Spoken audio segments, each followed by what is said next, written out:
নমস্কার বন্ধুরা, চলে এসেছি আজ একটা নতুন রেসিপি নিয়ে। কিভাবে অনুষ্ঠান বাড়ির মতো পারফেক্ট বাড়িতে মিক্সড ফ্রুট চাটনি বানানো যায় সেটা আজ আমি দেখাবো। তাহলে চলুন শুরু করা যাক।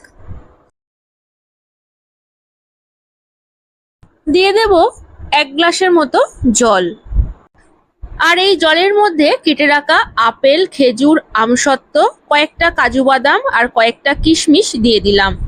গ্যাসটাকে অন করে দিয়ে দিলাম। একটু খুন্তি দিয়ে ভালো করে নেড়ে চেড়ে দেবো, আর কিছুক্ষণ আমি এটাকে সেদ্ধ হতে দেব।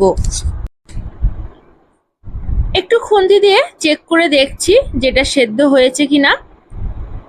আর গ্যাসের ফ্লেমটা কিন্তু একদম হাইতে আছে। এইগুলো সেদ্ধ হয়ে গেছে। এবার ছাঁকনি দিয়ে এইভাবে আমি তুলে নিচ্ছি। কড়াইটাকে পরিষ্কার করে নেওয়ার পর এই কড়াইয়ের মধ্যে 1 গ্লাসের মতো জল দিয়ে দিয়েছি, আর হাফ বাটির মতো চিনি দিয়ে দিয়েছি। দিয়ে দিলাম পরিমাণ মতো নুন। গ্যাসটাকে অন করে দিলাম, আর যে সেদ্ধ করা ফলগুলো আমি ছেঁকে তুলে রেখেছিলাম সেই সেদ্ধ করা ফলগুলো এই জলের মধ্যে আমি দিয়ে দিলাম।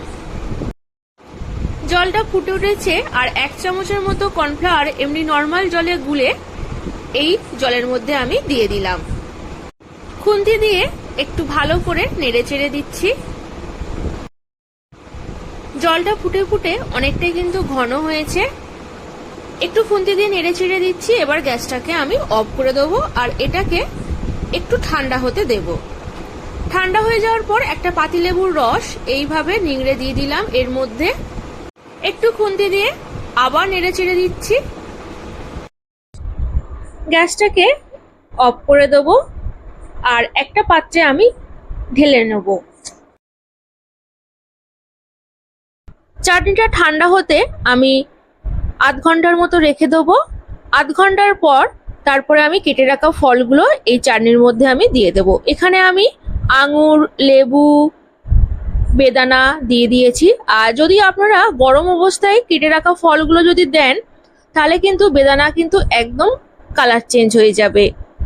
তারপরে একটা চামচ দিয়ে ভালো করে আমি সব কিছুকে একসাথে মিশিয়ে দেব। আর এরকম ফ্রুট চাটনি খেতে সত্যিই বলছি বন্ধুরা দারুণ লাগে। রেসিপিটি ভালো লাগলে অবশ্যই আমার চ্যানেলটিকে সাবস্ক্রাইব করবেন। যারা ফেসবুক থেকে দেখছেন অবশ্যই আমার পেজটিকে ফলো করে দেবেন।